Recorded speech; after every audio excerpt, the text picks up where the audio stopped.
I just wrapped up a podcast, and the host asked me a question, and I responded with something I never said before. So I thought maybe I would share it here in hopes that it would resonate with a few of you watching.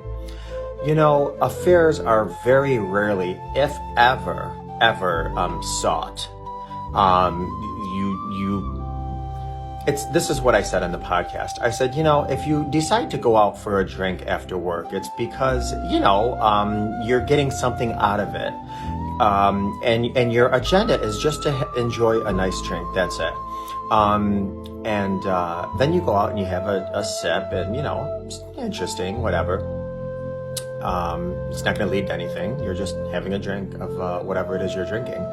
And then you get socializing or whatever and you have another sip and kind of actually feels good,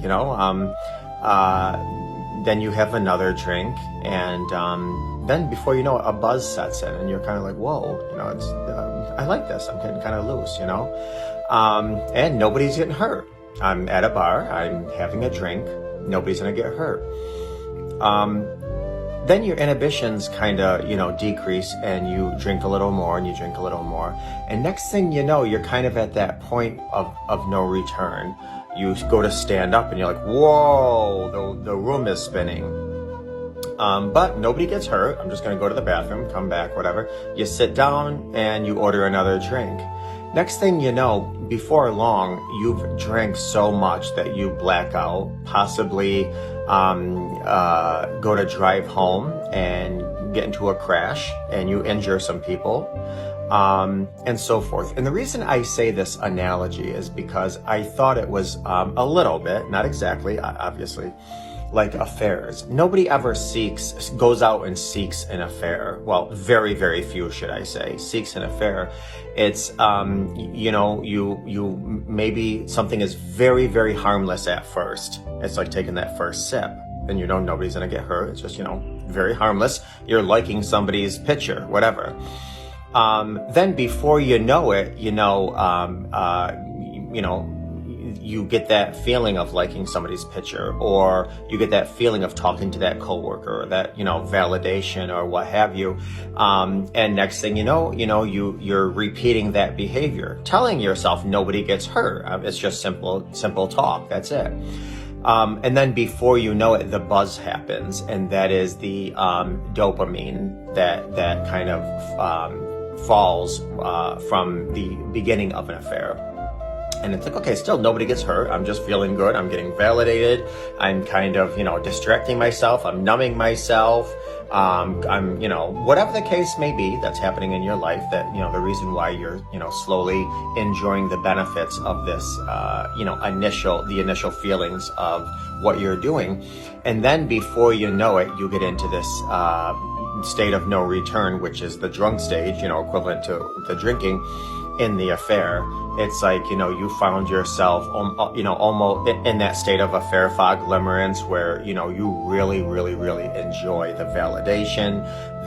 It's helping you cope with something. It's helping you distract. It's helping you numb something. I mean, when you're drunk, do you think about bills? No, you're just kind of like in la la land.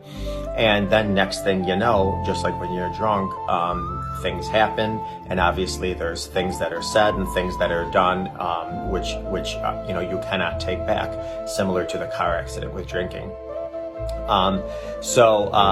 That's why when a lot of times D-Day happens and you confront a partner with, did you have an affair? They are just as shocked oftentimes as you are. They're like, whoa, this was not my intent. This was not my agenda. This was never supposed to happen. One thing led to another. I thought I could handle it. Nobody got hurt. I thought I had control over it. I thought I could stop it at any time. Next thing you know, I got, sucked into this whirlpool and I couldn't, get out. I wasn't, strong enough to get out or whatever. And while I was, in that whirlpool, I kept thinking, okay, this isn't cool. This isn't cool. Just like you get into that car accident when you're drinking. It's not cool. Oh my God, what am I going to do now? People are hurt. Again, I'm not saying this is the best analogy at all, but I just really press the point that very, very few people ever set out to get an affair. And then you get into this limerence, this affair fog, this, all the dopamine and the oxytocin and the serotonin and all these things kind of get released. And the next thing you know, you're above your chest in sinking sand. And, now, I understand, and please don't write me, this is a bad analogy, or that's not true, or people choose to, whatever. I understand that. Just if this resonates with you, hopefully it lets you understand that the affair wasn't about you at all.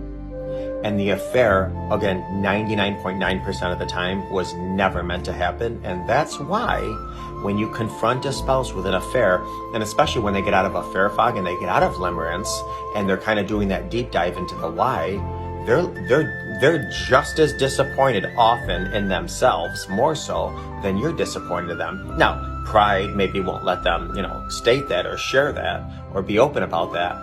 But just like you hit somebody when you're drunk, there's a lot of guilt and shame, and there's a lot of regret and a lot of remorse.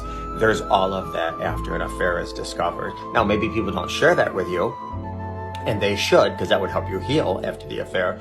But nobody comes out of this hurt-free, and oftentimes people that can't control their drinking have a problem of, whether it's boundaries or, whatever it is.